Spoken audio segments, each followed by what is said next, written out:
কোটা সংস্কার থেকে শুরু করে সরকার পতনের এক দফা আন্দোলনের সময় সারা দেশে সহিংসতায় এ পর্যন্ত ৪৩ পুলিশ ও র্যাব সদস্যের প্রাণ গেছে।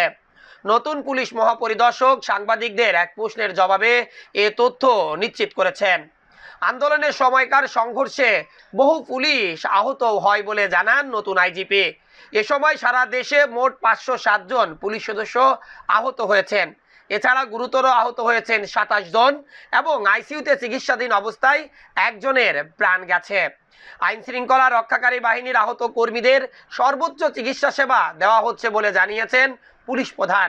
আহতদের চিকিৎসায় কোনো ত্রুটি রাখা হচ্ছে না, পাশাপাশি তাদের পারিবারিক ও মানসিকভাবে সাপোর্ট দেওয়া ও আশ্রয়ের ব্যবস্থা করা হচ্ছে।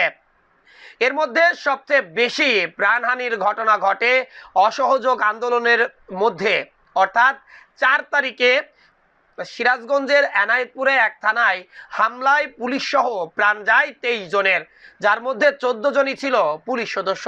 সেখানে এক নারী পুলিশ সদস্যও ছিল।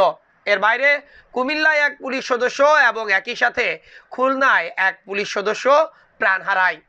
এর বাইরে যে সকল পুলিশ সদস্যরা আহত বা মারা গেছেন তাদের মধ্যে অধিকাংশই ঢাকাতে অবস্থান করছিলেন।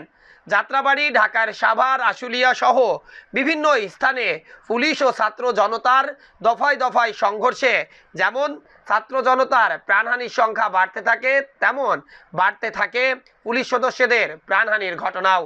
ঢাকায় যে সকল পুলিশ সদস্য প্রাণ হারিয়েছেন তার অধিকাংশই ৫ তারিখ বিকাল ৫টার পর থেকে মধ্যরাত পর্যন্ত এই প্রাণহানির ঘটনা ঘটে। দেশ স্বাধীনের পর কোনো আন্দোলনে এটাই ছিল পুলিশের সর্বোচ্চ প্রাণহানির ঘটনা।